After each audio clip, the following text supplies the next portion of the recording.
Good evening. I'm Robert Newman. I'm the President and Director of the National Humanities Center, and welcome to a very full crowd. A couple of logistical things. Would you please turn your cell phones off? We are live streaming tonight to a national audience, and I want to welcome that national audience. Following Mr. Hersh's remarks, we'll have some questions and answers, and then Mr. Hersh has agreed to sign books, and Quail Ridge Bookstore is here with books for you to purchase. The New York Times columnist Russell Baker once described the lot of the Washington Reporter as the weary life of an ink-stained wretch, condemned to wear out his hams, sitting in marble corridors, waiting for important people to lie to him.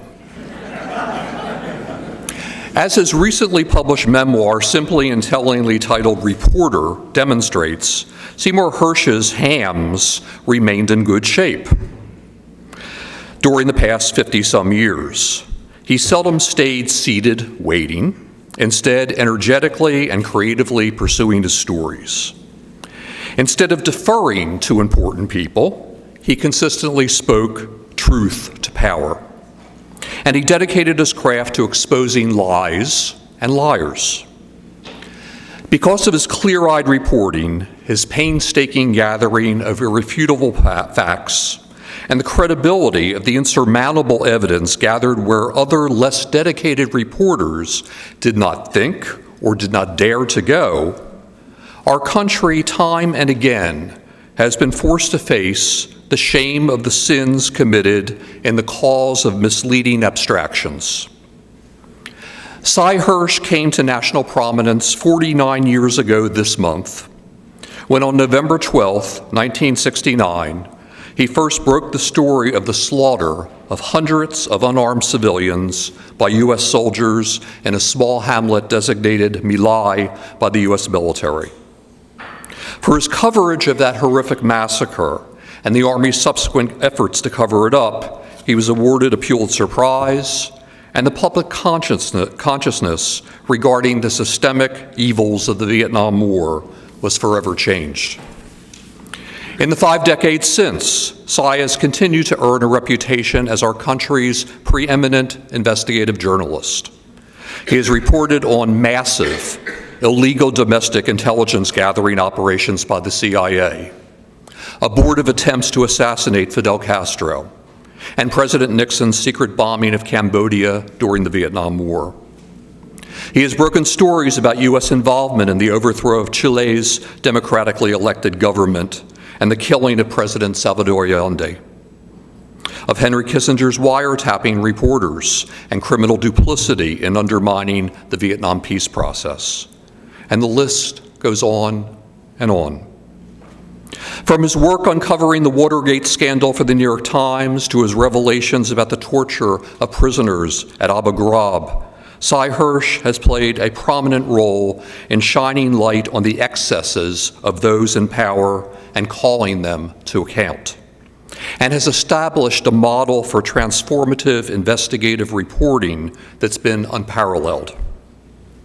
Born in Chicago in 1937, the son of immigrants from Eastern Europe, Cy received a degree in history from the University of Chicago and began his career in journalism in 1959 as a copy boy and then a police reporter for the City News Bureau of Chicago. He would then go on to become a correspondent for UPI in South Dakota before joining the Associated Press.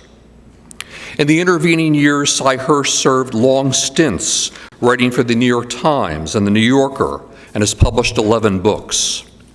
In addition to the Pulitzer Prize, his work has earned 5 George Polk Awards, the most of any journalist in the awards history, 2 National Magazine Awards, the National Book Critics Circle Award, the Los Angeles Times Book Award, and more than a dozen other prizes for investigative reporting.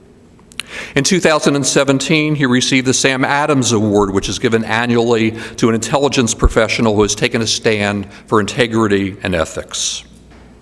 Earlier this year, in a piece for The Nation, distinguished historian and media critic Eric Alterman wrote, Not many private individuals have been of greater public service to the United States and to the world than Seymour Myron Hersh. He has single-handedly broken more stories of genuine world historical significance than any reporter alive or dead, perhaps. Cy Hersh's work has been a model of journalistic integrity, a cogent argument for the restoration of ethics and the conduct of affairs of state, and a clarion call for national leaders and for all citizens to take responsibility for the legacy generated by their actions. He's taught us about the insidious dangers of alternative facts, the nefarious consequences of institutional corruption, and the haunting damage wrought on our country in the undermining of our Constitution by those who are sworn to uphold it. Most of all, perhaps, he has reminded us time and again of the importance of a free press to a vibrant democracy. Please join me in welcoming Seymour Hersh to the National Humanities Center.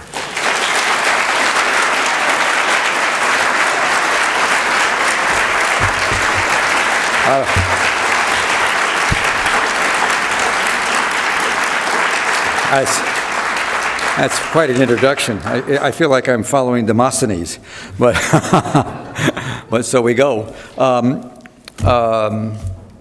just going to ruminate and tell you what's on my mind. I've got notes and I've got a lot of things. I can give you a list of all these cheerful. I could drive you all half crazy. Afghanistan, Yemen, Gaza, Syria, Iran, Pakistan. 2 reactors going that we pretend we don't know about. Saudi Arabia, the Khashoggi stuff. The whole play that's going on between the Saudis, between Salman, that creepy prince, and Ergo and that creepy leader. Both of them would think they're going to be the next sultan of the new Ottoman Empire. That's the ultimate fight. Anyway, in coming down, I did do a lot of homework, and I found a great line. It was written in an essay in the Times Literary Review by a wonderful writer named Michael Hoffman, who's written some. He's no young guy. He's around for years, written some great novels. He described Washington right now as it's raccoons led by dodos. That struck me as great. We can get into all that stuff, but I thought about something, which is I have a mark on my nose, and I was worried about it, and I realized there's always something good and something bad, which is that you should have seen it a week ago. I whacked myself with a tennis racket and a lot of blood and all that stuff.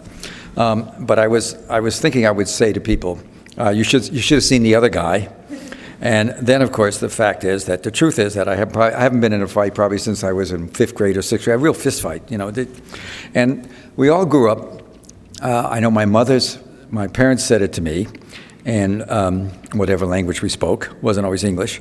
And certainly my wife in particular has said it to our children, you know, when they're out of control, use words. And it was always a great mantra for all of us. And here we are. The biggest user of words today is none other than Donald Trump.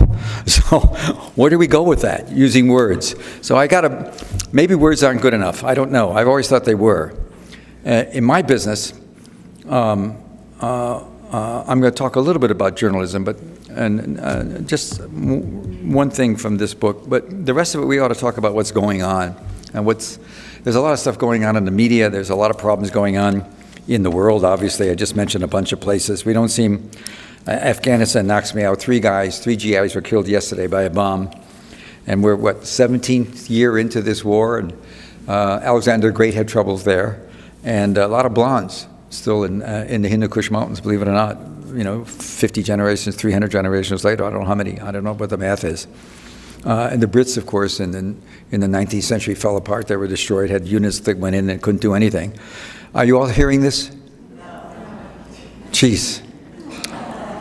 Well, let me tell you about New York.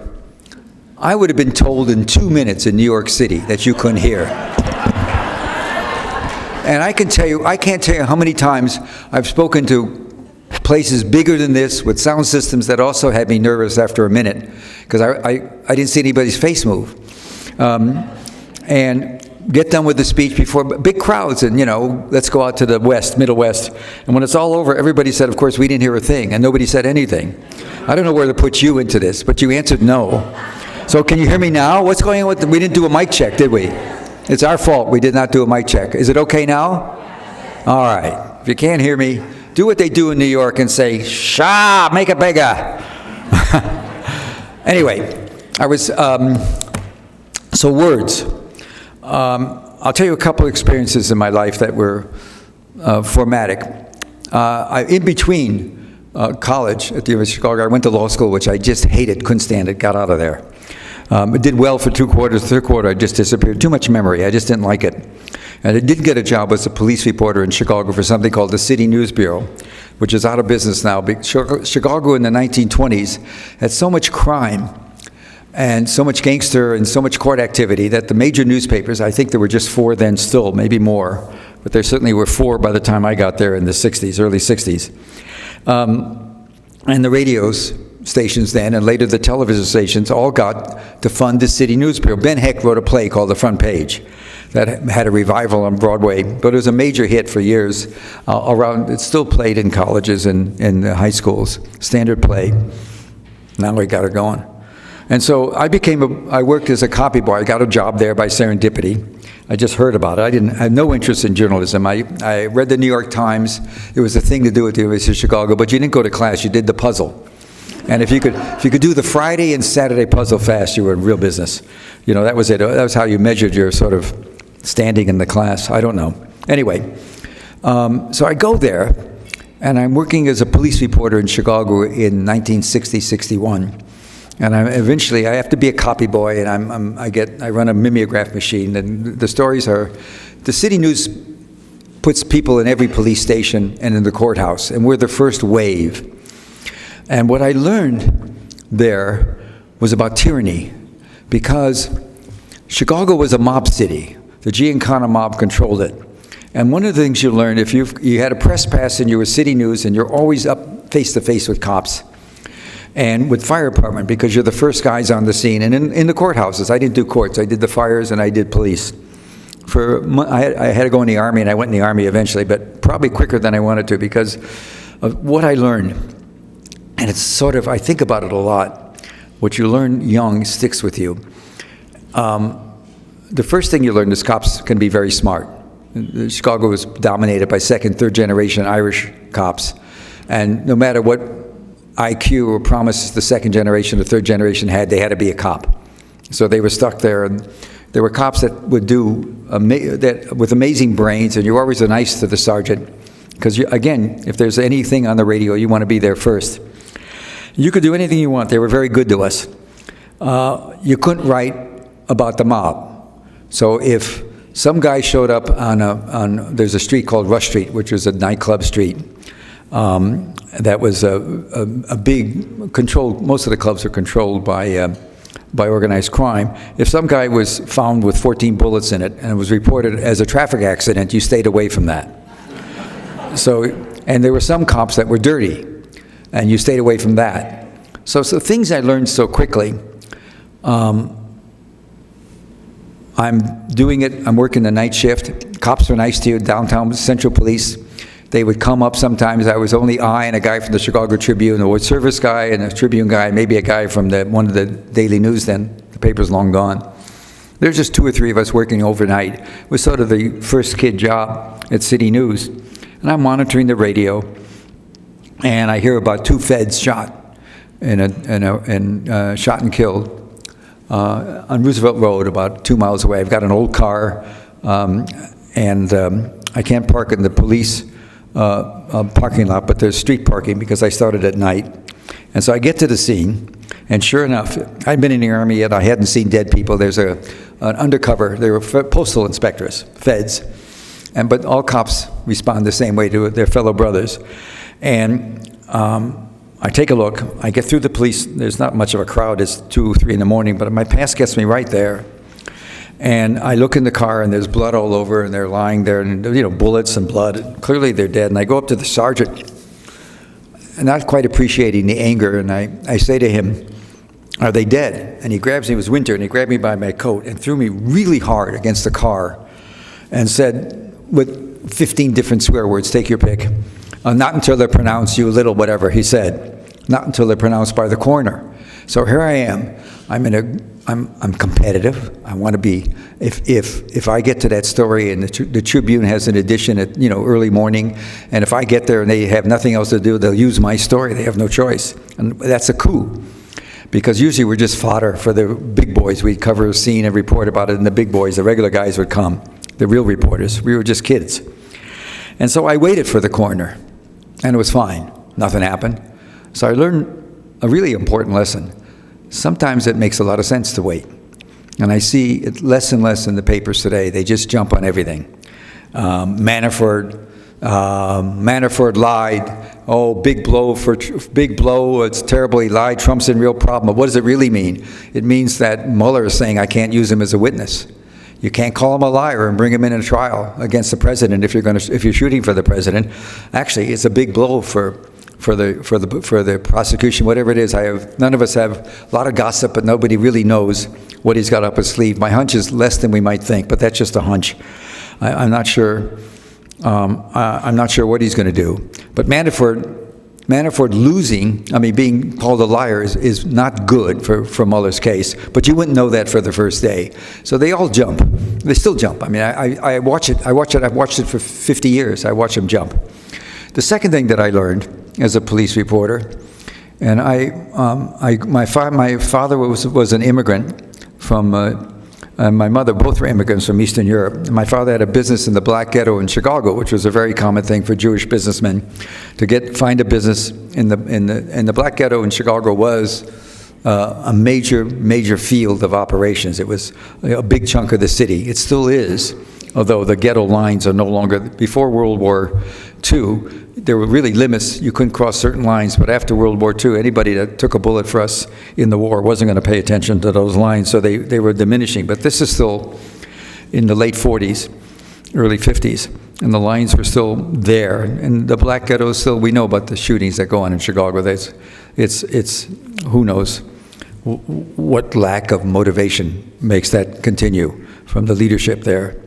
But in any case, I thought I was open to the idea of working in a black community and having friends in the black community, having people that, once my father died, there were people that took care of me in a way. They were always around on days in which I was closing a store with gates. It was a cleaning store on Indiana Avenue. And I would close it with my younger brother, my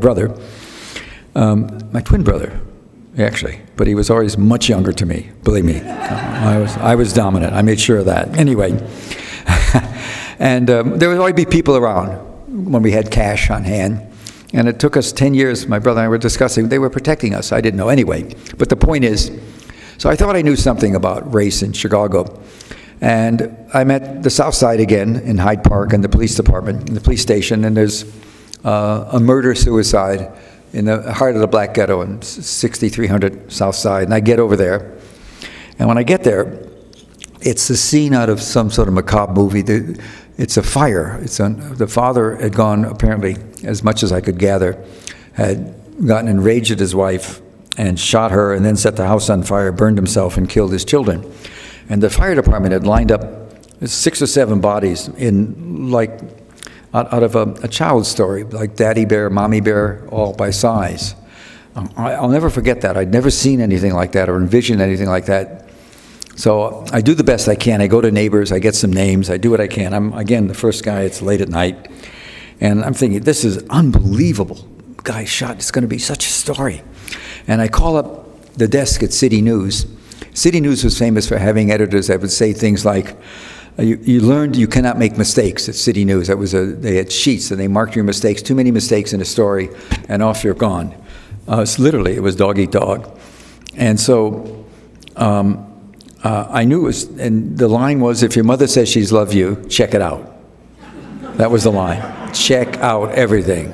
So I called and I got names and I checked it out, and I go to a payphone. We dictated stuff then. A guy named Casey Buckrow later became the environmental editor of the Chicago Tribune.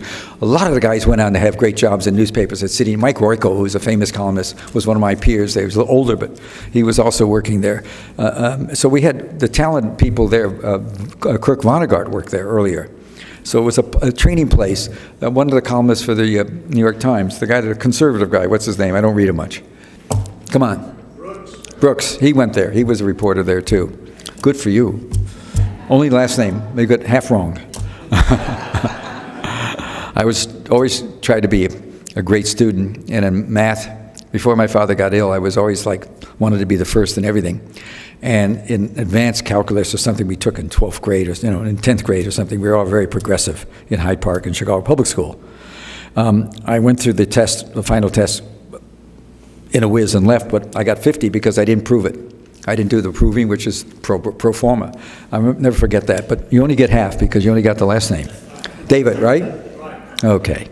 He's actually a nice guy. I just disagree with him a lot, but that's okay. And he pontificates too much. But I don't anyway. And so I dictate it. I call up Casey and I'm dictating it, and I'm all excited.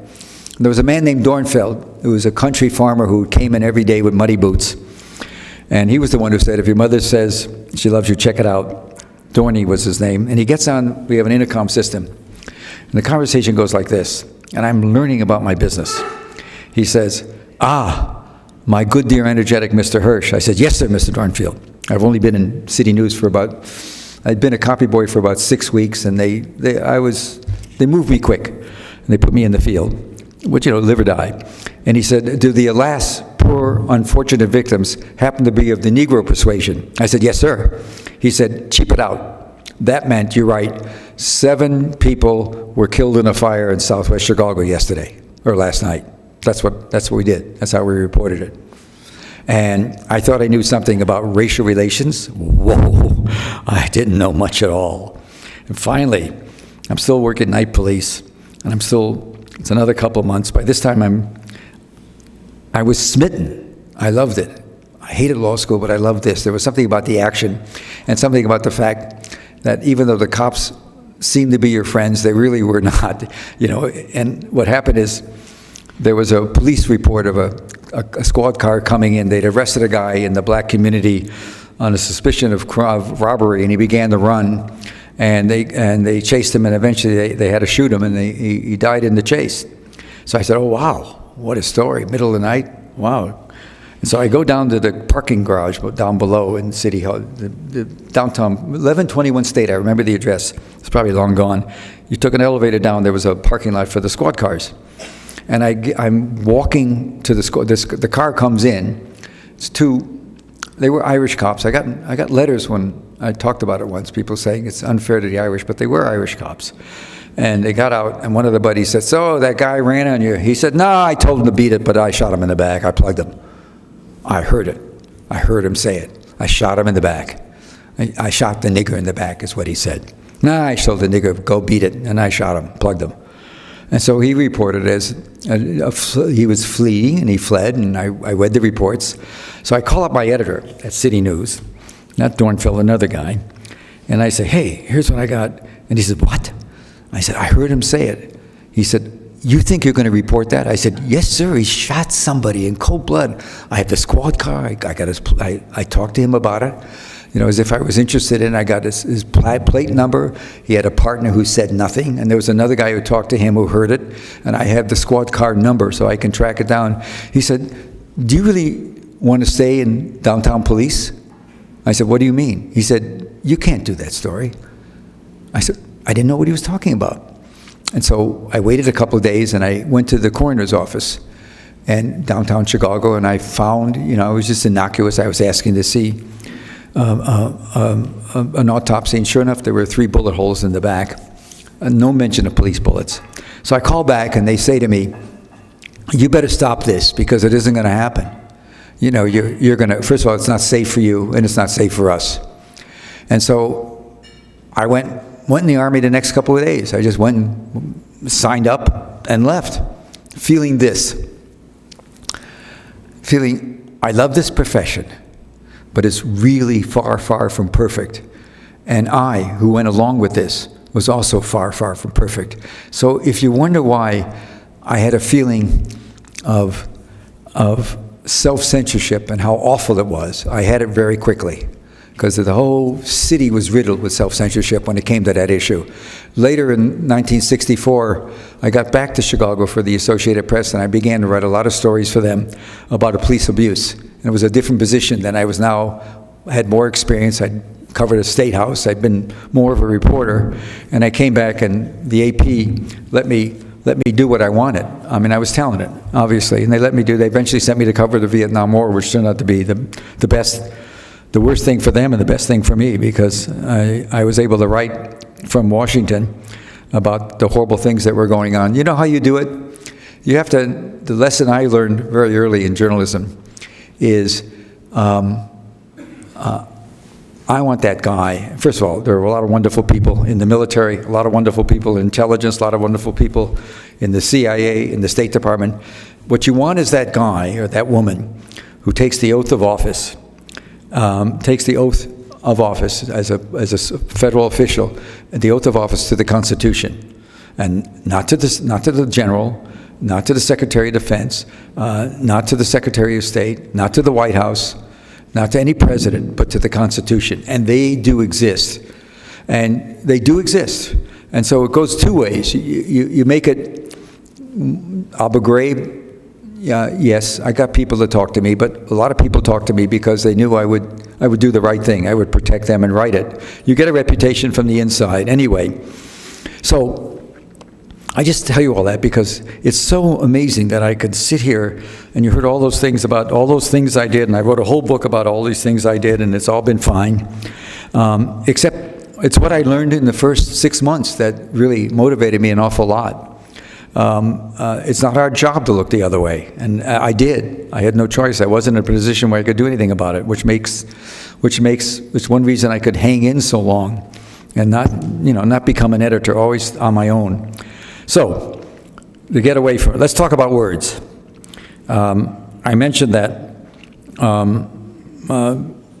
I made fun of my mother's phrase, use words that would be used with our children, because nobody does more interviews than Donald Trump. Nobody abuses the notion of words. Words have no meaning for them, but we can talk about that all week. Don't underestimate them. I think the trouble that happens too much in the press, and we'll talk about this, maybe you can ask me some questions more pointed. God almighty, I've already talked so long. And I'm just beginning to ruminate. And so anyway, this is a guy that took down in the primaries 15 Republicans, and I once looked it up. Over 290 years of political experience of those 15. All, some of them were creeps, as you know, but he took them down, won the nomination. He beat Hillary. He took down two dynasties, the Clinton dynasty and the Bush dynasty. And write them off all you want, but he's got him playing. You're playing in his pig pen. But let me go back to words. I want to read one thing from the book. We can worry about the book later. When I was a kid reporter back in Chicago, in '63, in the summer of August '63, I got back to Chicago only by serendipity. I was working for UPI, and I wrote stuff on my own about the tax policy of South Dakota. Are you kidding? 4-part series that, 2 papers ran somewhere. But I wrote a lot about the Oglala Sioux. I went out to the tribal countries. And George McGovern was the House member then, the only House member in South Dakota, and he didn't do much for him. Although I had respect for him later. I think he was a fine senator, lousy presidential candidate, but anyway. And so I was doing things, and the Chicago Tribune ran a bunch of my stories about the Indian tribes and how screwed up they were and how nobody was doing anything for them. And it was just sort of self-starting stuff. So I get to Chicago, the AP hires me to come to Chicago. And in the summer, within a couple of months, I'm just boy reporter, and there's a talk of a riot. What was a riot in the suburb called Dixmoor. And this is '63, and I went out to Dixmoor. Dixmoor was a lower middle class suburb, about 5 or 6 miles outside of the city limits, but part of the Chicago greater area, Dixmoor suburb. And there were black and white tensions, but there always are. And a black woman had been accused of stealing a bottle of vodka from a store owned by a white guy. I think he was either Jewish or Italian, ethnic. And he apparently threw her out. There was some violence involved, and there was a fight and an argument, and they began a riot. And some other blacks came. And we had something that we hadn't seen in Chicago. We had an urban riot, which is okay. But by the time I got out there, there was the police that set up a line. And I was with the rest. There was no other reporters there. I was one of the first ones there. Again, it was a 10 o'clock incident. The other papers were going to come, but I was always quick on this stuff. And at a certain point, okay, is that spittle? Maybe. I don't know.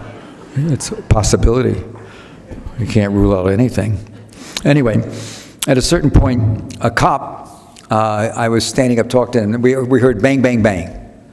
Guns going off, this is not circa America today, where we have, an average of well more than 300 mass shootings a year for the last few years. I think the number was over 350. Somebody told me, I just saw an article in the paper a couple of weeks ago. So far, 374 mass shootings, that have more than 2 or 3. I mean, we live with this, but 1963, we didn't live with this. This was really shocking. It was a real riot, a race riot, and we hadn't had it. And the cop says to me, he knocks me down, and he says, "Get down, they're shooting at us." And so the cops are standing up, there's gunfire, and I'm playing boy soldier. Not that I'd done much of this in the Army, but I crawled to a payphone, very heroically. And I get on the payphone and I start dictating. I took some notes. I'd been there for 15, 20 minutes, even after the shooting. And I took notes and I dictated what they call, in the AP, you can do that, a bulletin. I grabbed the wire and I dictate a bulletin. Police open up. The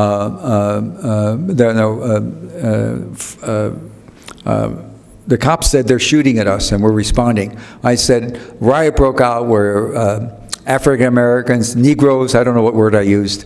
It's in here, but I didn't bother I'm not going to rephrase it, but I wrote that Negroes started fire and then police exchanged fires with black dissidents or Negro dissidents, began a riot over a liquor store, and it turned out there was a fire going on, and it was becoming a big deal. More people were coming. And I described this exchange of fire. And the implication of what I wrote was, of course, the fire was, if you read the story, it began there, that the police were responding. That was the gist of what I'm filing. Quoting a cop, the sergeant, and one of the sergeants charged, the sons of bitches, whatever he said. I cleaned up the language. They started shooting at us, and we're all responding. And so I dictate all this, and I spend another couple hours. It gets calmed down. The fire department come, and they spray everybody, and eventually it breaks up. And I file some more. This is what they call for the morning papers.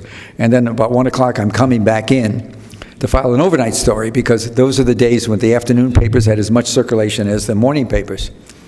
And I covered civil rights, and I got to know Martin Luther King. And he just, he knew I was in love, and there'd be some riot in Chicago, and afterwards he'd have a news conference, and he'd go like this to me, and I went.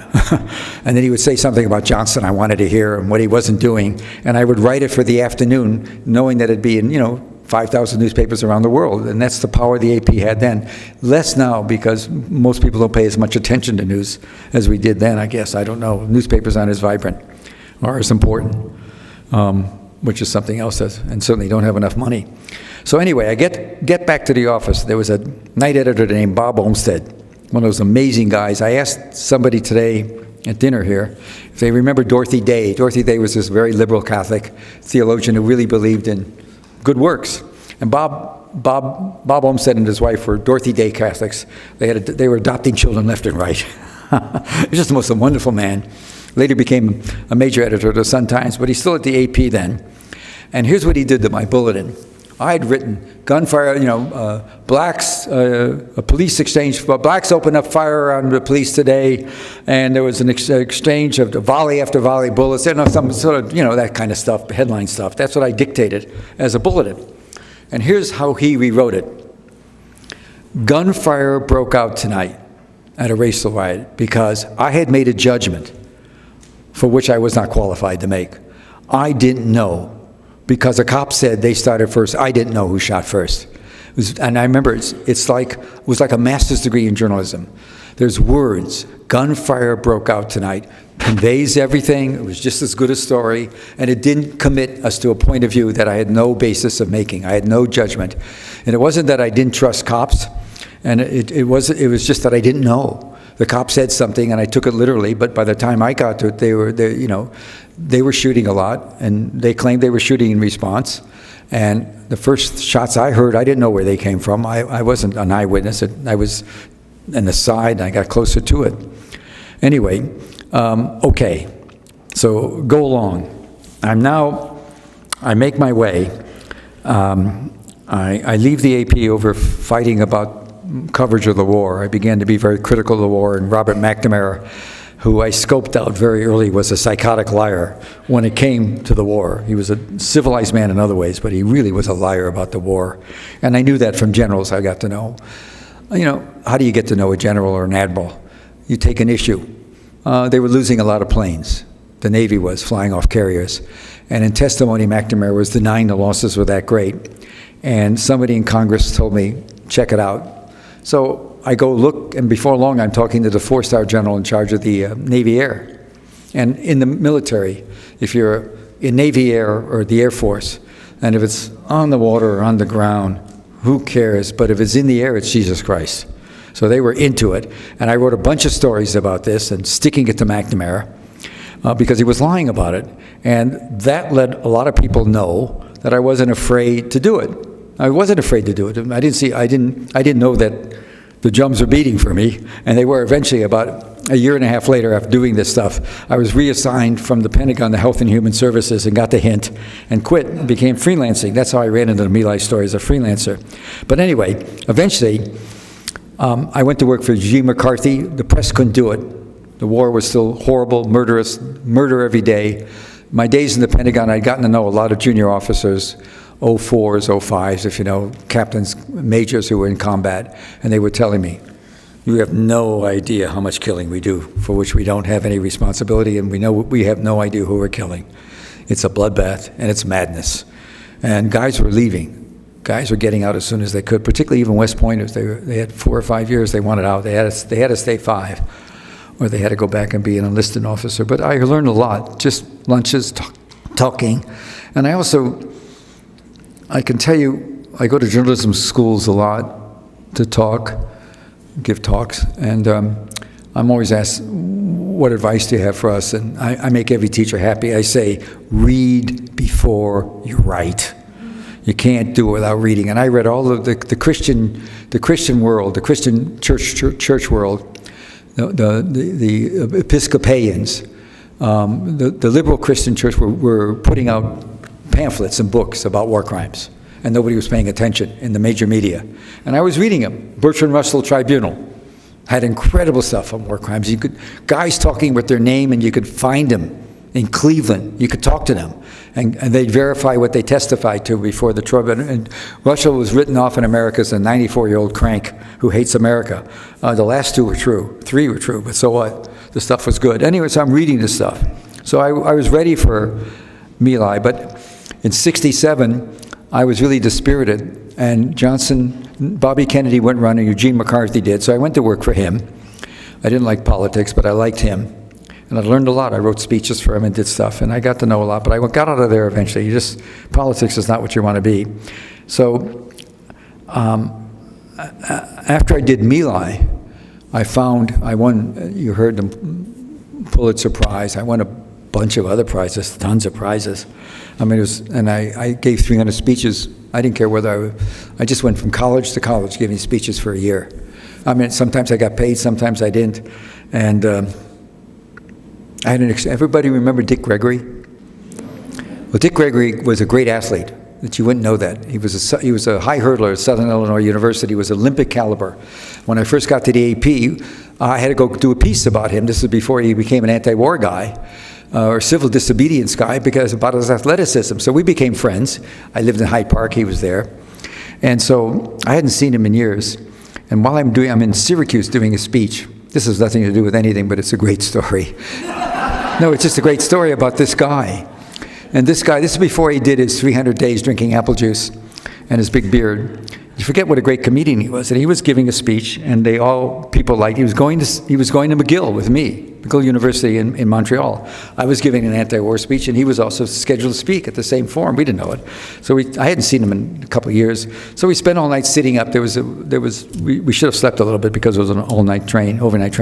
So we get to McGill early in the morning. We haven't had a word talking about what we're going to do. McGill University was May. The Kent State riots that just happened, and after that, if I were 2,000 someplace, I'd be speaking in the basketball stadium. It was just amazing how America turned out, how the war turned them off. And I saw this in the last election. I think Trump maybe even figured this out. This is serious stuff that's happening. I wish people would focus more on the dissent in the Democratic Party, because they have to do something. It's going to fall apart if they don't do something about leadership, but that's another story. We can talk. Everybody has a different opinion on that. But in any case, and so we get to McGill, and it's an outdoor amphitheater, and it's May. It's nice and sunny, no snow, and there's a big crowd of kids there because they're all upset about the war. Who's going to go first? We hadn't even talked about it. He said, I'll go. So he goes out cold, and here's what he does. I saw it happen. There is a genius in some people. He gets there and he says, hello, Montreal, McGill, and they all cheer. I'm glad to be in Canada, bigger cheer, because you people are so good to your black people, huge cheer. And then he says, all 8 of them. Ad-libbing. There is talent. Again, words. So I thought after I'd done My Lai and done a book for Random House and was doing a second book and been published, and I thought I would get a job on a newspaper, like the New York Times or the Washington Post. Why not? They'd both written great stuff about me. And I went for interviews. I'd had a fight earlier with the editor of the New York Times, but so what? I mean, he wanted something from me I didn't want to give him. And he got mad. I'm Mr. Abe Rosenthal. And I said, I don't care. Anyway, so what?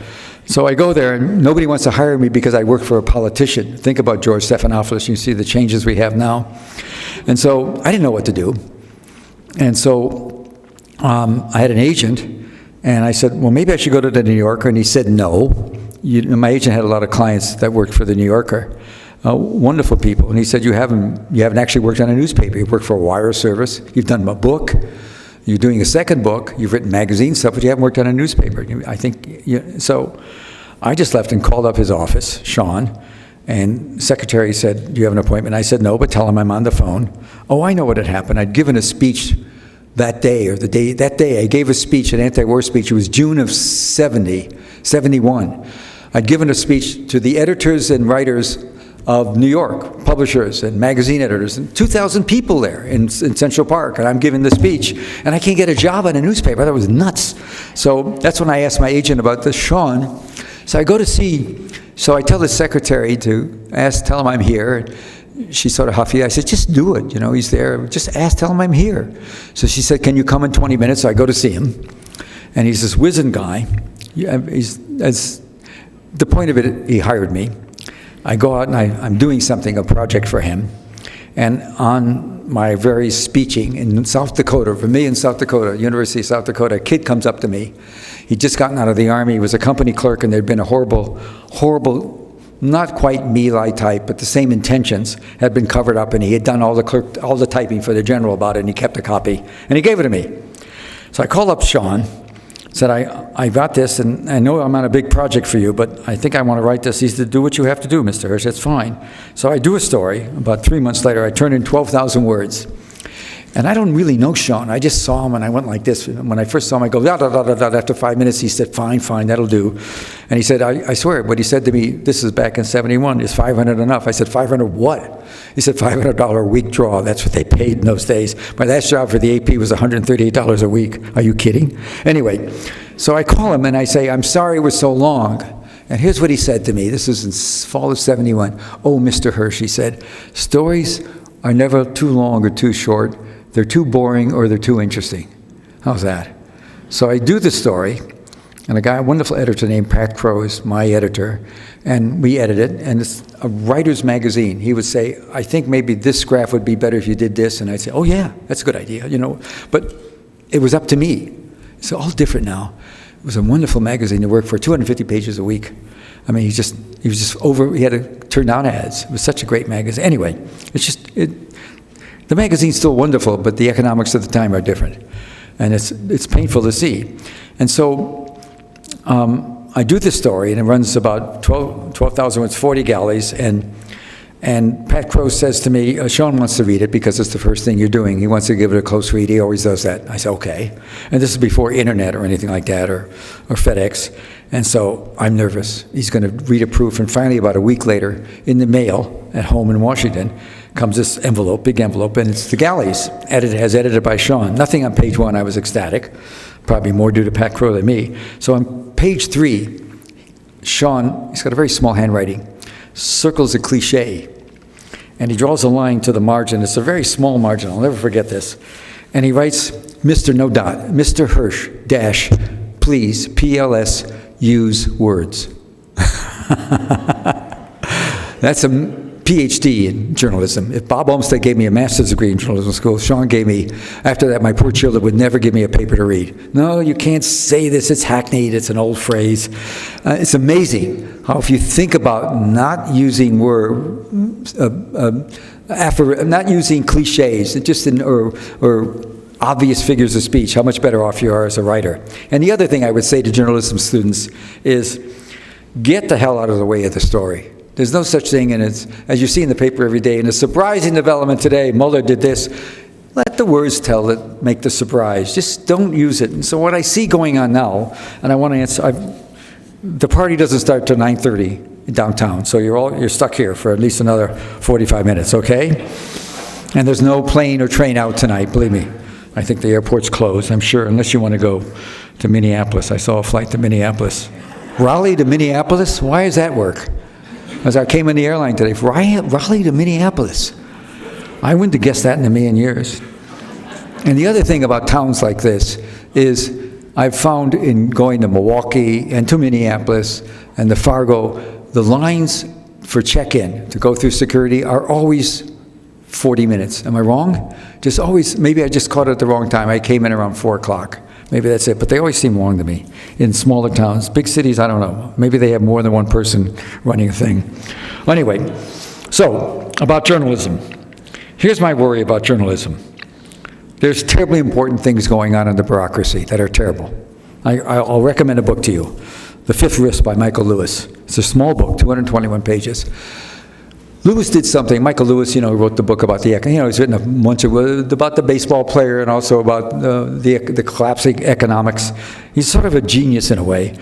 He's going into the bureaucracy. He's found a woman that for 17 years would disperse food stamps to people. She'd done it for 15 years. Over the 15 years, she'd given away $100 billion worth of food stamps, and he's replaced her. She doesn't lose the job. She just is assigned to nothing, or assigned to something of the same rank that any person of honor or integrity would just after a little while say, I'm done, to a clerk somewhere at the same high exalted rate, and replace them with a know-nothing. This has happened again and again in bureaucracy, and he finds the people that have been replaced, and they're replaced in the Trump world by non-entities who aren't interested in food stamps and don't want to do it and want to drag their heels on everything. And so you have this tremendous regression. I spoke to a journalism conference in June in Florida, and here's the thing that was surprising to me. More kids want to be in journalism. I think the Trump phenomenon has encouraged them. Maybe can do more as a journalist. And a young woman from Oklahoma told me that this is what got me nuts, that there was a local manufacturer of baby cribs, and one of the problems is when our kids were little, they would pound the rail and it would always collapse and they'd fall out, usually on their head, stuff like that. And so they changed the laws. 20, 30 years ago, they made it much more, the manufacturers had to put much more money into building, what do they call those things, up and down in cribs, whatever it is. The rails that can't be mauled by the kids. Once you put up that rail, it's going to stay. The kid cannot knock it down. Well, she was saying that one of the manufacturers of these cribs was just in the process of getting whatever agency it was one of those agencies with one of those guys who's quit, getting them to change the ruling to lower the standards again. And I hear that and I go, nuts, this is not a story, because the media's in trouble. There's no money. I look at the New York Times and I go nuts, because when in doing the memoir, I had to look at a 1974 edition.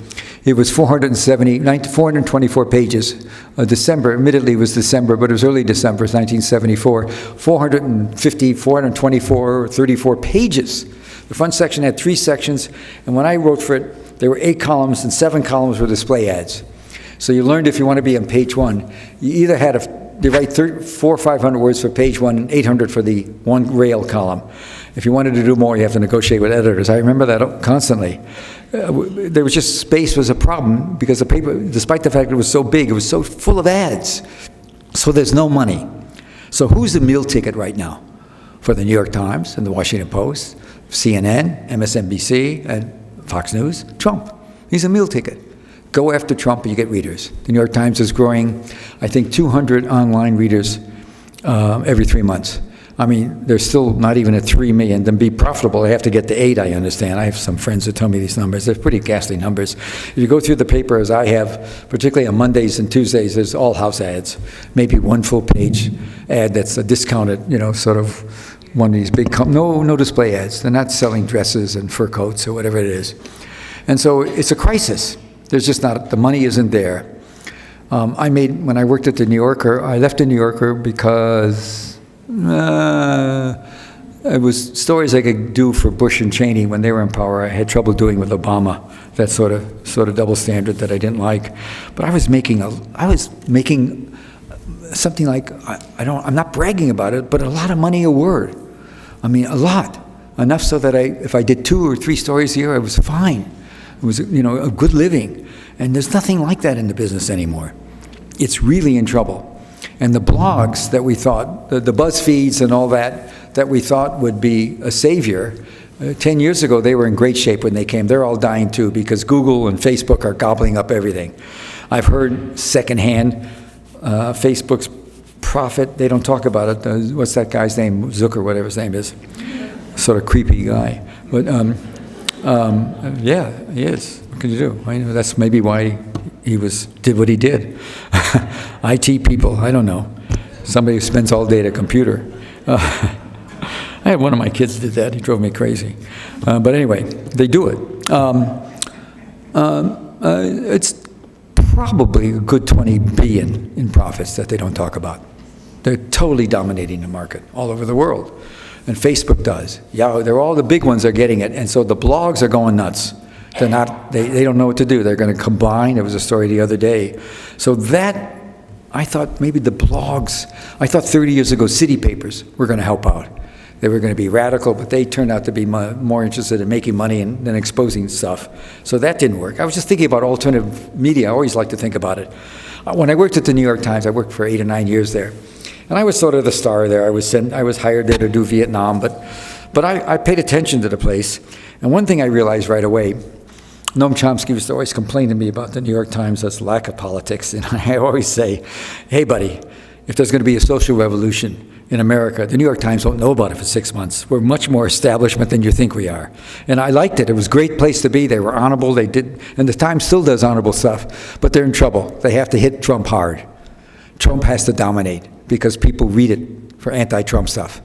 So I would say to you that based on a lot of years of knowing the signals community and people in high levels, I don't think there's much of a case that the Russians actually did do much against Hillary in that election. I know this goes against theory, but I don't think on the inside, and if you really go back and look, you'll see nobody has ever actually said that in the government. No, what they say is, if you asked the head of the CIA, Brennan at the time, or Clapper, the head of the Office of National Intelligence, this sort of useless agency, just as he was sort of useless. Nice guy, but useless. But Clapper was bright. If you ask them, they'd all say, well, it makes total sense to me. That's what the Russians did. That's what they say all the time. I've done the research on it.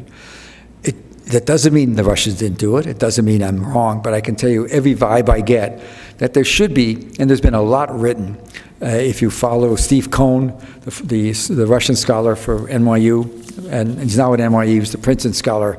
Stephen Cohn is, without question, one of the most knowledgeable guys about Russia, really quite brilliant. He hasn't been asked to write a comment for the New York Times in 10 years. And he says openly, I've been blackballed because they don't want to hear what I have to say. That doesn't mean he's pro-Putin. It just means he's got a different point of view.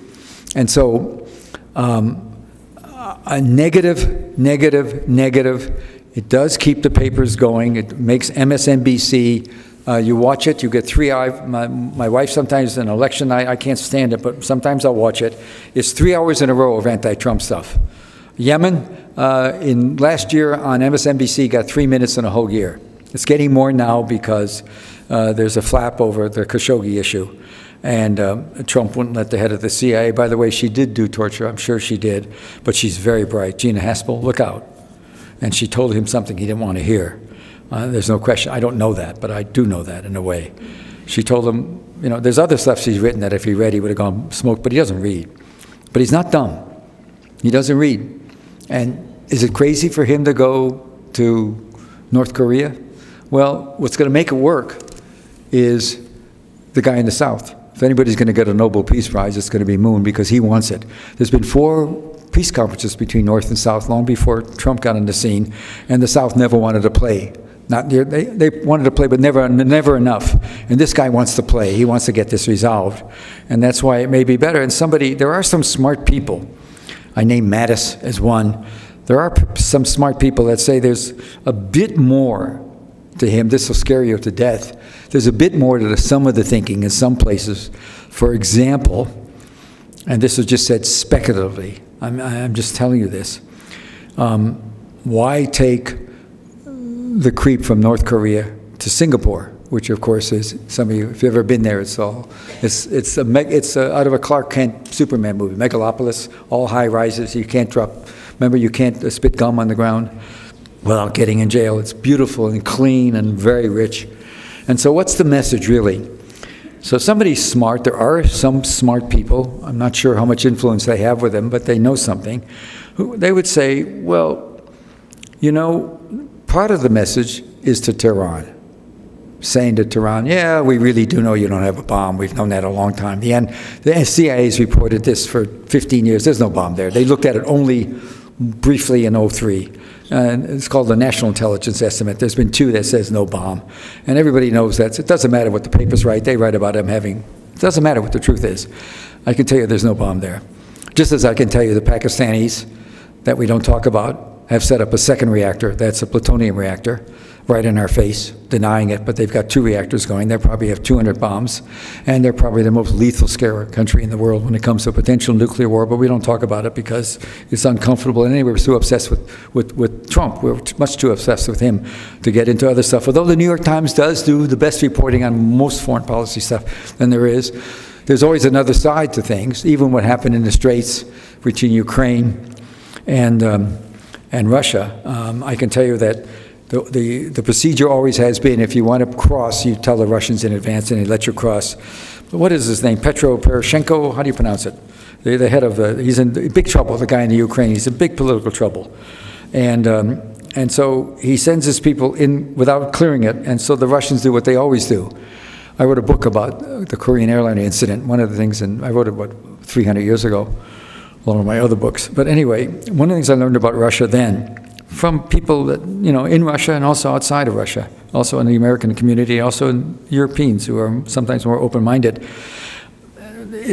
we always thought that the Korean airliner that got shot down because it went off course and was destroyed by the Russians, killing all the civilians, it just happened to hit a sensitive part of Russia, over an island that the Russians were very interested in, a contested island, and that was the reason it was shot down. And the answer was they'll shoot down anything on the borders. They're completely crazy about their borders, completely paranoid. The Russian border is the Russian border. So I'm not saying that the Russians did do something stupid and heinous, but I'm also saying it's consistent. You cross the border, and if the rule is you're supposed to ask, they'll attack you. I don't think it was wise. I think it was idiotic, but there is something always, and you don't get that anymore. You don't get that. If you do, you can get it by reading some of the online stuff, but you don't get it like it should get in the second day. That the guy in the Ukraine is political, he's got an election coming up in March, and he's doing bad 10% of the polls. And this is an issue for him. He declared martial law, in case anybody cares, 3 days ago. Nobody even knows when it begins or what it means. Declaring martial law in the Ukraine, it could be, this whole thing could be a provocation too, for political purposes. There's just more. It doesn't mean it is. It just means you should be told this. It shouldn't be simply, as the Times wrote today, we should respond. This may cause risk, but there's risks of not responding. Anyway, it's now 11:30. I'm going to do questions. I just want to read you one thing from the paper today. I love the Times, and I read it carefully. I do think it's the closest thing we have to the best newspaper in the world here. But a nice kid named Steve Ratner, who later used to work for the New York Times. He worked for Scotty Weston as a clerk. And he writes a piece about Trump's wrong about GM. I'm sure he is, but he says this, he served as head of the Barack Obama's auto task force. I might be expected to be critical of GM, which received more than $50 billion in government assistance. Remember, we bailed out GM, we bailed out all the big three. Remember in 08? And Obama went along with it, which I think is the only option he had. You couldn't have that collapse. He didn't have to bail out all the houses he did, the money houses, but he did that, all the houses that were in trouble. But then the next paragraph says, he writes, this is all except $11.2 billion was ultimately repaid. What? GM, which has a lot of money now, still owes us $11 billion from a bailout from a decade ago? I didn't know that. And then he says, I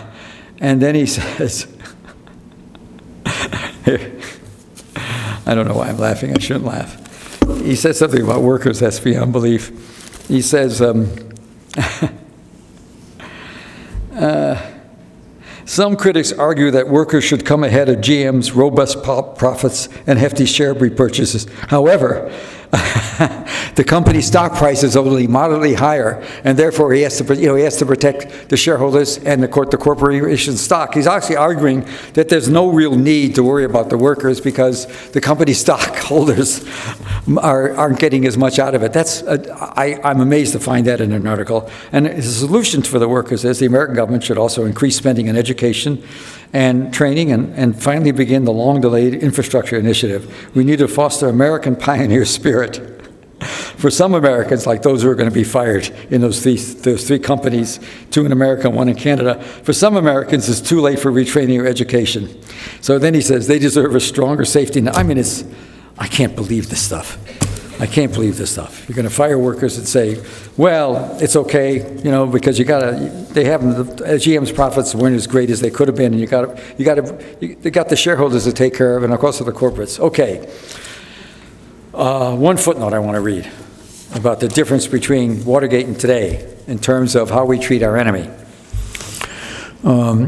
This is during Watergate. I was doing Vietnam for Watergate, but because of Woodward and Bernstein, they were massacring the Times. So Abe Rosenthal, the editor, reassigned me to Watergate, which was, I couldn't believe it. I was going to quit, but I didn't.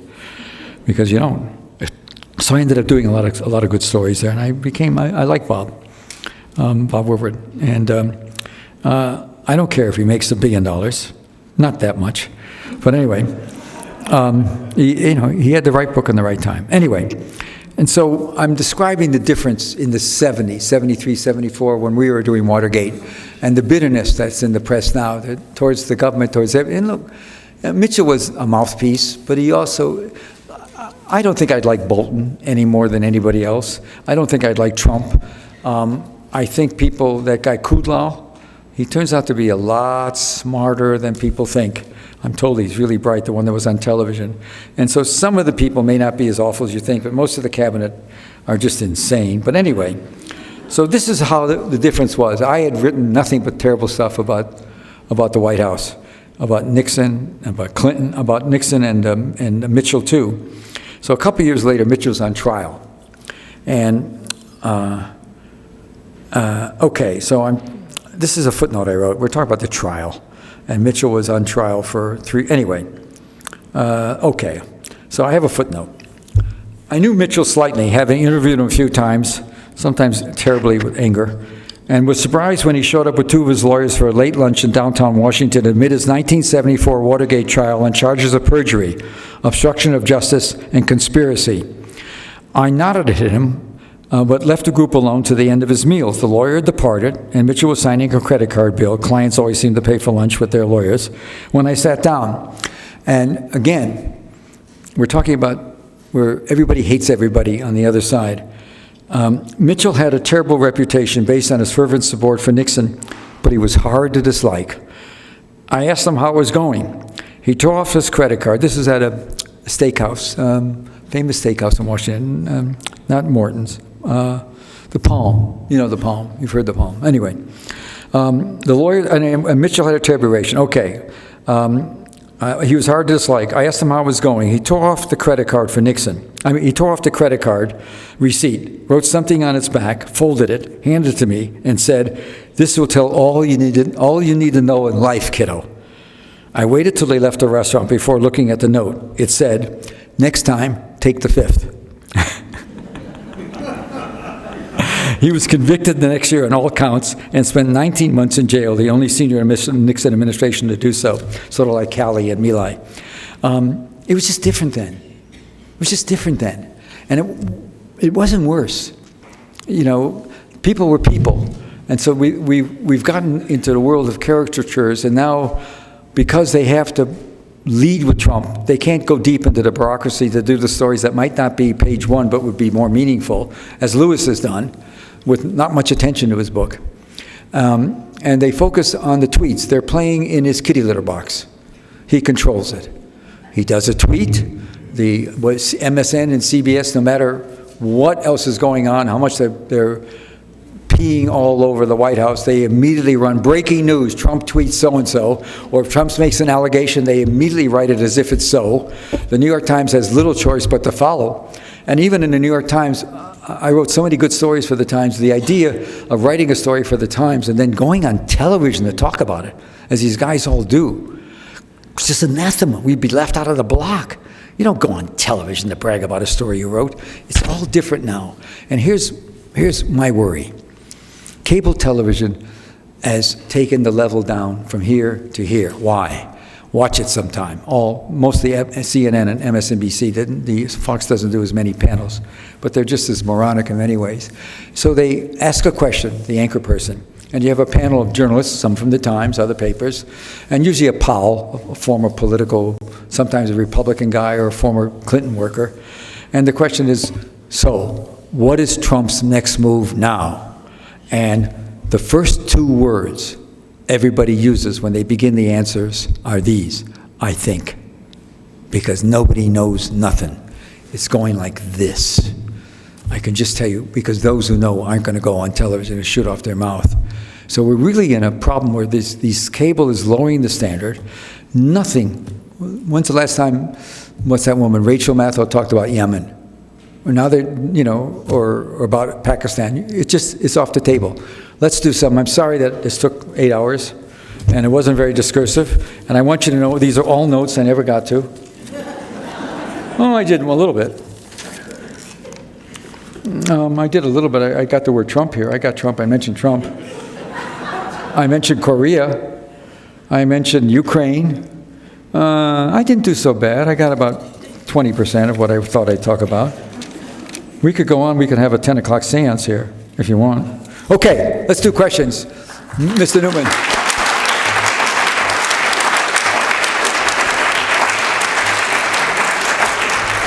Okay, this is your book. So we have a Brooke Andrade, our head librarian, with a microphone. So she will come to you. Please ask the question with the microphone because we're live streaming, and then relinquish the microphone and take the next question. Is it on? Is it on? Now it is. You have made a life history of addressing policy issues and bringing people to the bar. How would you assess what's happening to our national policy now with all of the, I'll just say, garbage that is being portrayed and perpetrated? America's not going anyplace. We'll survive. if that's what you mean. If that's what you mean. Are you talking about foreign policy? You're talking about domestically. Look, 30 years ago, I would have said to you, revolution in America? Are you kidding? But look at the gunplay. So I wouldn't even rule out that the have-nots or the haves, the Bush haves or the Trump haves or have-nots, and the other side, you know, the Democratic have and have-nots, don't come to some violent, you know, I won't rule out some violence. We're seeing some in Charlottesville, we're seeing some stuff that we hadn't seen before, and there is growing violence. You know, I'm one of these people, when I get up at 2 and I can't sleep, I always go to one of these National Geographic channels, and I love to find stuff about lions eating zebras and stuff like that. And if I can't do that, I'll surf. And the other week I surfed, and I ran across a movie called Little Mary Sunshine. Do you remember that movie? It was this wonderful movie about a family that was sending a child from the Middle West, from California to Florida for a beauty contest, and 6-year-olds. And I watched the last part of it again, and I realized the guys that wrote it, of course, it was a 206. He won every prize, the Oscar and everything else for that movie in 207. It's a wonderful movie, actually very funny, Alan Arkin. And there's a denouement I won't tell you because it's so funny. If you haven't seen it, it's worth seeing. I think they still charge on Netflix for it because it's so popular. But anyway, in the movie, I realized the guy writing it, and this is maybe my projection because I'm now into this polarized world we're living in. He's writing about 2 Americas in this movie. She was coming to a beauty contest, not caught up in the little girls with the pin curls, the 6-year-olds with makeup, that was the whole scene down there. And there was a whole scene in the South, particularly Southwest America, where their values are different. You know, partly because it's the West and guns, and that's a big issue, open spaces and all that, and that's all legitimate. But there also are different values. And you see the polarization getting, and that's very troubling. And how do you bridge that? I don't think Nancy Pelosi can bridge that. I don't see who can bridge that. I think there's some you know, my own guess is, this is Pollyanna, if I'm a Democrat, I'd look for somebody like Sherrod Brown, who just won an election in Ohio by a lot of points that Hillary lost Ohio by 10 points, and Iowa by 8. This is unheard of. So a lot of working class people are walking away from the Democrats. And so it looks like we're going to be polarized again with internecine partying. And then we're also going to have the problem of some people like Schiff of California, the head of intelligence, they want to go after Trump, subpoena him and all that. I mean, what's Mueller doing? One of the things he said was, on one TV show I watched after he was voted in, after the Democrats took the House, and Schiff is his name, is going to be chairman of the Intelligence Committee. He said, we're going to go after his tax records. And I'm thinking to myself, do you not think the first thing Mueller did was get his tax records? Do you really not believe that? I happen to know we did, and there was nothing, they couldn't get enough on him. There wasn't enough. He's not dumb. That's all. I'm not saying, you know, he's a virgin, but he's not dumb when it comes to, so I don't know. I think the polarization is really acute, and I wouldn't rule out some political violence even. And who's going to bridge it? Sherrod Brown has but he's not dramatic. He's not a pretty boy. He's just a quiet guy. He supported unions. He was against the tariffs in a rational way, but there were some tariffs he liked for his protector for his people. And he's not mouthy, but he's a true blue working class Democrat. And so I don't know. I mean, I'm out of sync with this.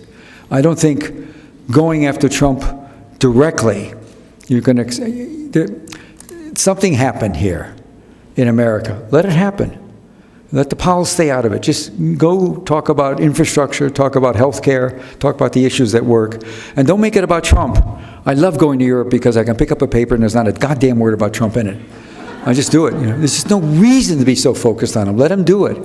Let him go and send, you know, initially there was talk of sending the 82nd Airborne down to the rail. Well, I can tell you that was, and people like Mattis, I'm sure, I don't know this, but people inside the 82nd, you know, the 82nd, you don't send a bunch of guys that when they see something will shoot at it, you know, not to the border, because some kids will cross, there'll be some untoward event. They don't mess around. They shoot and think, and that's their job. And I don't fault them for that. You don't put them where they don't belong. Anyway, there's posse comitatus issues that should be raised too. But let's go on. And by the way, I'm not embarrassed if you all go home to your babysitter. Don't worry about it. Do the best I can. I'm a little disconcerted.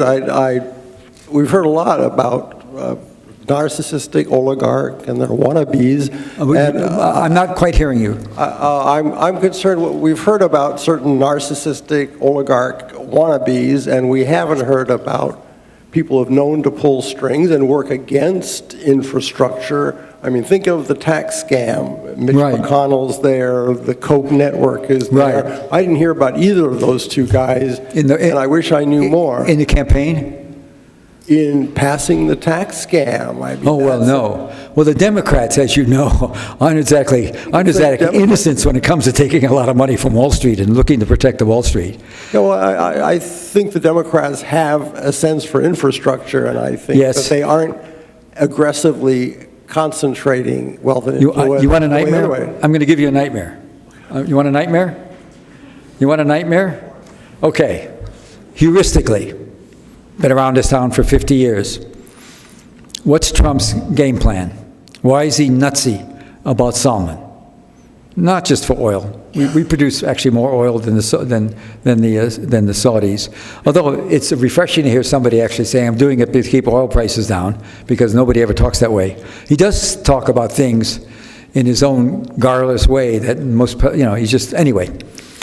So nobody pays attention to all of his words, and it's impossible to, but in the last State of the Union, which went on for 3 days or something like that, at the last 2 paragraphs that he said, and we're going to have another Marshall Plan, he said. This is after 1 hour and 28 minutes, and nobody paid any attention. And it's going to be a big fund, and it's going to have private fund in it too, federal money and private money. And we have a neighbor that's a high Treasury official. I live in Northwest Washington. And he said, that's illegal, you can't do it. And I said, well, I just heard it. He said, well, you couldn't have heard it right, and I did hear it right.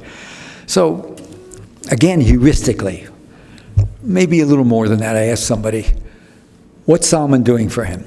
Salman is one of a number of people around the leaders in the Arab world who's committed to a great deal of money for infrastructure. And he is raising money on the side, and may just announce a major, some public, if he can do it, and a lot of private funds for rebuilding America. He hasn't talked about this ever. I don't think he's said much about the infrastructure Democrats have. And so my worry is, call it a fear, is he's going to have enough billions. It's going to take a lot of billions to put people back to work. I mean, to get even 500,000 people back to work, the number's got to be 5-10 billion. He's going to have a lot of money.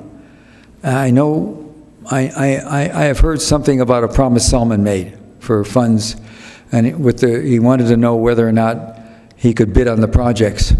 And Trump said to him, you can bid on anything, but you have to hire American workers.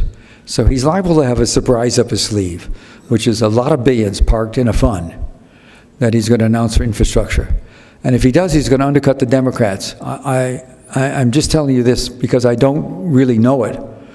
And it's so interesting that he's taking so much heat on Salman, who, by the way, my friends that know that world well, it's very hard to know that world well. People who lived in that world know that world. There's a really good chance Salman won't last 6 months. The old man, who's only lucid, the king, is only lucid a couple hours a day, but he is lucid in those days. He's may just cut him off, but they won't do it right away. They don't ever look like they're giving in to any pressure from anybody.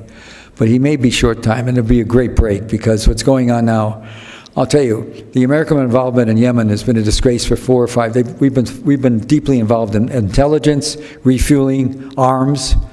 You know, I can't tell how many times reporters have gone in there and found an American shell that killed a bunch of kids in some village.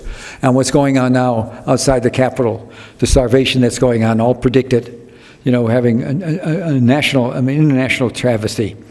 And the only reason it's important is because he wouldn't let the senators upset. He wouldn't let somebody testify, the head of the CIA, about Salman. Therefore, they're going to push through a resolution on Yemen. The lack of morality in the American government these days is just like, it's so depressing in a way. You know, I came to this town, it was a town of Wayne Morris and Ernest Gruning, and them Republicans that were wonderful, Jake Javits, and just a group of Republicans, Phil Hart of Michigan, who was fought in the Vietnam War, was a liberal Democrat, but also very interested, not a dove, tough guy. All these guys were there, and they were willing to speak out. We've got nothing like that in the Congress now. We really are in trouble. We're in big trouble. We're in big trouble with democracy. We will muddle through.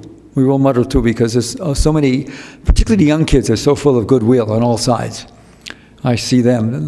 That's why I want Nancy to let them percolate up, but it's not going to happen. My fantasy. Let's go. Yes, sir. Oh, yeah, somebody. She's got you. I'm not in charge of this. Somebody else is. Yes. You mentioned Michael Lewis 2 or 3 times today. Right. Are there any other voices or publications or people that you can't wait to read? Yeah, or read or watch? I mean, who are those voices right now that when you wake up in the morning you want to read or watch or something like that? I read, surprisingly, I obviously have people that collect stuff for me. I read the European press. You know, the Guardian's fallen on bad times, but they're every time you read a Guardian article, you're being begged for money, but they are raising money. Even the Financial Times, there's stories they will write, nobody else will. For example, the FT was the first person to notice when all this stuff began with Khashoggi. One of the first things that happened within, you know, the Saudis are very big in the debt, and we're back into the business of the 2008 business of investing in debt, buying shares, you know, investing in debt and making shares. What's that called? That kind of trading. What was the name of that trading? Right. And so the price went up 30% to buy insurance in 3 days after the crisis began with Khashoggi for the Saudis, which I'm telling you, that's the kind of stuff that'll get Salman in real trouble with the kingdom. When people are paying to get insurance for loans, they have to pay for them to cover their loans. It's interesting. So the financial stuff is interesting. I don't understand it well enough.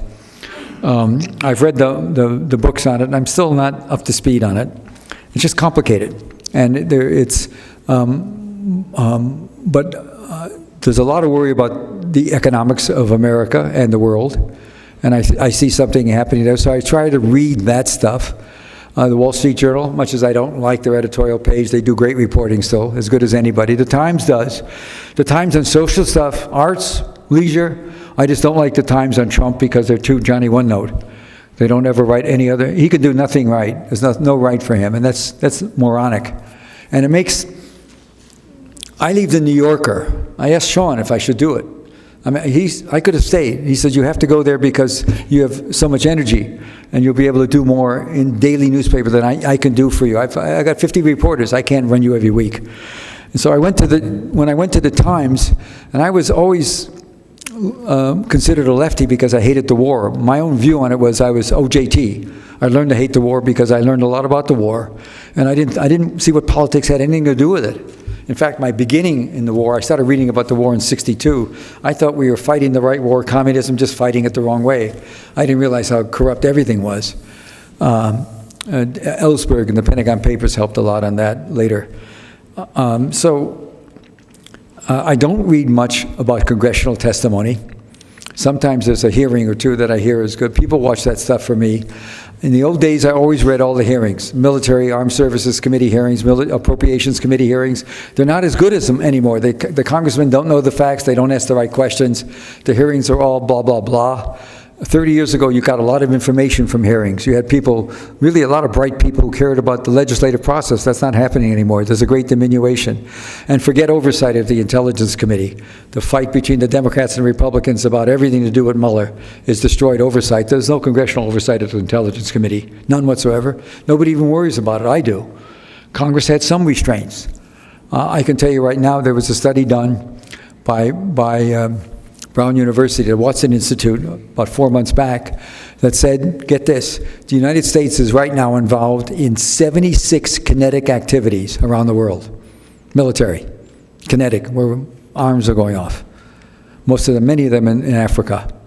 And who controls Africa? Who pays attention to Africa? Do you know the headquarters, the Africa Command, the Pentagon's African Command, a major command headed by a 4-star general, is in Stuttgart, Germany, because any command they put in Africa would be beaten up the next day.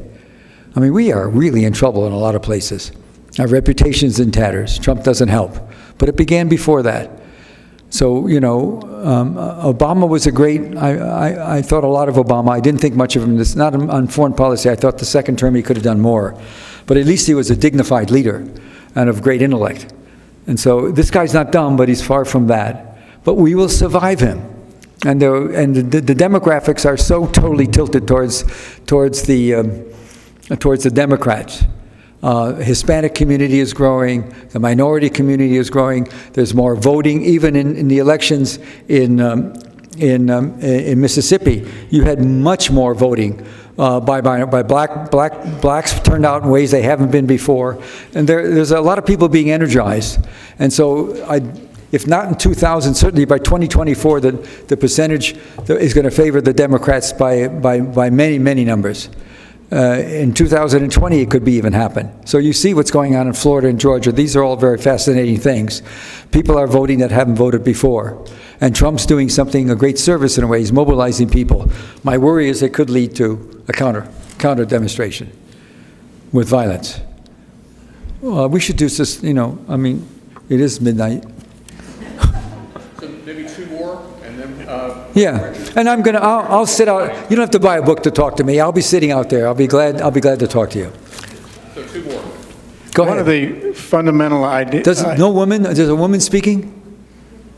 No woman is allowed to talk? Well, here we go. Come on, let's get it one woman. Let's get it one woman. Do we have one? So there's a hand here. Well, I've got a question here. No, you're not a woman. Unless there's something about you I don't know. But And if it is, I apologize. one of the fundamentals of journalism is telling the truth, getting the facts out, and dealing in facts. Yeah. How should journalists respond these days when, to Donald Trump and so many of his followers, the facts are utterly irrelevant? You have to sort of admire him. He's a page out of, I don't know, I was thinking of a famous British writer who said, I don't care what the truth is, and he just does what he does. He simply walks all over truth and gets away with it. So what do you do about the fact that he gets away with it? Calling him a liar doesn't seem to stop it. Well, so what do? You got a solution? I don't think so. I don't think we've ever had anything like this. You know, I can't begin to give you an answer to that question. You can call him a liar all you want. Although, I don't know, you know, if mens rea, you know, in the federal government, if the FBI charges somebody with lying, I think it's a 1001. It's a famous statute. You have to be sure there's intent to lie. I don't know what his intent is in all this talking he does. But in any case, he's impervious to the normal vagaries. So what do you do with that? One thing you do is you don't pay attention to his tweets. You don't let him run you by the nose because you need the audience. You need the audience. MSNBC, 3 hours straight anti-Trump. And they don't know unabashed. And facts and assumptions become facts, even in the New York Times. They no longer say the Russians are believed to have. They say the Russians did it. And they also say now, because they had one story about a year ago, one guy was quoted as saying they thought that there was a report that Putin was directly involved. Now it's Putin was running it, the whole spying program on John Podesta's Gmails. He and the Gmails of I can't tell you how many people can get into those. I mean, just the notion that the Russians would have a big worry about Podesta's Gmails. There are other things I would have gone after if I were the Russians. I would have gone after Hillary's Gmails. They would have been really interesting. But let's go on. Last question. I'm sorry, but I promise I'll go out there and, you know, and talk to you.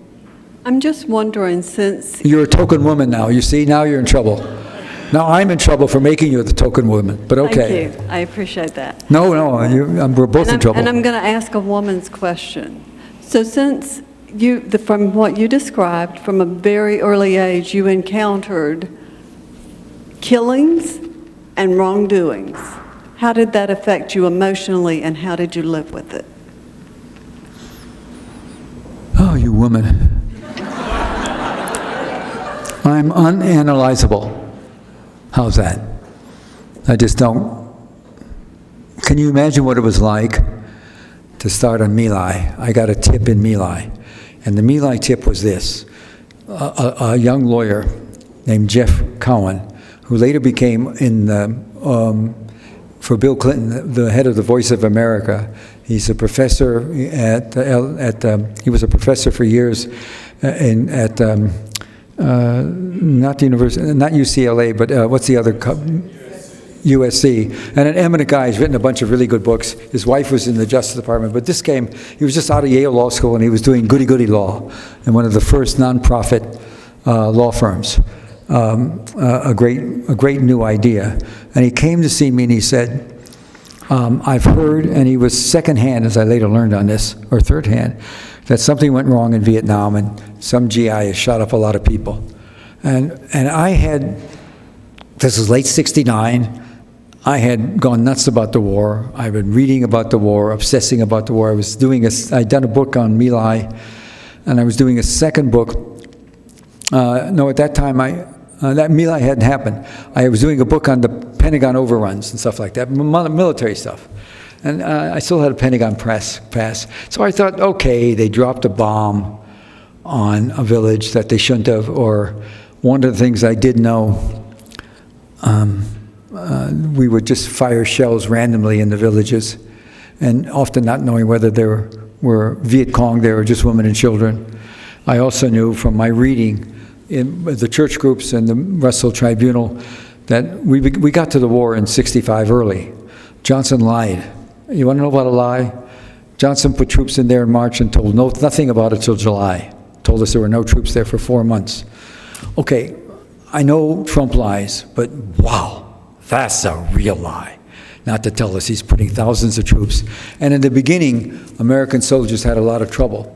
They'd go into villages thinking they would find the Viet Cong there in uniform, or I don't know what they thought. They were so uneducated. It wasn't their fault. They just weren't told anything. What do we know about other people's cultures?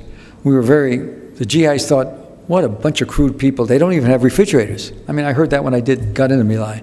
They don't have refrigerators. So how do they, they go to market every day, but that's another story. Anyway, and so it's a village economy. So they'd go into a village and they'd search and they'd find nobody and they'd be so frustrated. And so after a little while, we're talking about early '65, the captain would say, he's got 100 guys there, a tank or two. He'd say, okay, you can have a mad minute, and they'd all open up on all the hooches, not knowing who's in it. That was as early as April '65, the first time I found that out. And it got much worse. Just, it was all body count. You got promoted by the number of kills.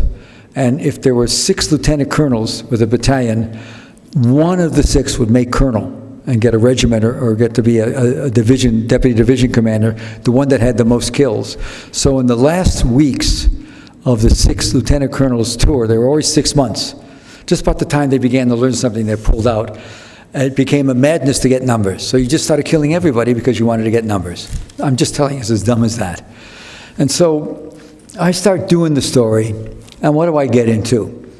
I get into a slaughter of everybody, of soldiers that were half crazed, had been in the field for 3 or 4 months, had lost maybe 15 people of their company to booby traps or a sniper, or fall into a pit with bamboo sticks that had poison, and occasionally walk into a minefield and lose people. They were 130, they were down to about 95, and they were told, tomorrow you're going to see the enemy there. The intelligence came from a CIA official that had been recruited by the CIA from a dumb police force in a dumb city in a dumb part of Florida. He retired cop, and he goes there, and his name was Ramsdell, and he becomes then the intelligence officer for that particular part of My Lai, knowing nada. Not the language, not the culture, not about the tribal system, not about Buddhism, not about Catholicism, nothing. And they're recruiting them like crazy to get people to go. Who would go to Vietnam in '68 with half a brain? And so I start learning then about, to use the word right, the enormity. It really doesn't mean big, of what's going on. And so, when we're not just talking about mass murder, we're talking about the mass raping, mass mutilation of women, bestial stuff to women, almost all of them, on stuff that's unbelievable, unspeakable stuff going on in that village, 500 people killed. And everybody knowing it all, everybody lying about everything. And I don't know this. I just think a bomb fell, or some guy, some dumb captain deserves to go to hell for letting his men shoot up a village and kill some people. And of course, the story's hidden. And of course, and so I can't let myself dwell. You know, I have a 2-year-old kid at home. And one of the stories that got to me, they all get to me, you make me cry even now. They were shooting up a ditch of kids. A guy named Paul Meadlow, Cali ordered him to shoot people in the ditch, just executing everybody. Don't ask me why or how. I happen to think this may have been what the war was like. And that part was a very heavily contested area. I think there's reason to think this was not those numbers, but 100 a day in a village, easy, of just mass slaughter. But this was big, because you had so many people there. It was a complex. And so they shoot up people in a ditch. And this is a story when I was doing my speeching. I told you, 300 speeches in 1 year. I wouldn't tell at first to kids. I just didn't feel like burdening them. After a little while, I said, screw it. They better know. So they were told they put 50 people into a ditch. And a kid named Paul Meadlow from New Goshen, Indiana. His older brother wanted to be drafted. And his older brother later told me, I was the guy that should have gone, but I'd gotten hurt. And Paul, we go hunting, and he wouldn't even shoot a rabbit, and he's there. And so he's told by Callie, take care of him. And so when Callie comes back, he and another soldier are playing with the kids and giving them candy. And Callie said, what do you mean? He said, well, I'm taking care of them. I'm watching them. He said, no, kill them. This is all, I've done I told the story for the first time in this book, 2 long chapters. In fact, I had, I can't tell you how many offers for movies about it. I'll do something, but I don't know what. I'll do one with a good guy, but not yet. Anyway, about getting the story. And so, Meadlow puts, the M1 had 17 bullets in a clip. And when I first found him, he told me initially 7 or 8 clips. He shot him full of the ditch. Another kid named Conte shot a bunch, and a bunch of guys said they didn't, but they did. And they kill everybody in the ditch. It's a famous photograph. It's the famous classic. I don't know if it's in this book or not. I was on one of the CNN show with somebody who wasn't very smart, didn't know a goddamn thing about my book, and he was interviewing me, and I said, let's not talk about the book, because I knew he didn't know anything about it. You know, nobody reads books. Nobody reads in television. They just go on TV. And anyway, I don't think I have a picture of the ditch. And so finally, after about 5-10 minutes on CNN, he says, well, I'm here to talk about the book. And I almost said, well, it's got a lot of pages and it's got a lot of words and 36 pages of pictures, but I didn't do it because I was sort of irritated. You know, why I go on these TV shows constantly, nobody knows nothing anyway. So they shoot up the ditch, and they're standing there sort of horrified by what they did. Some of them are, some were happy to do it.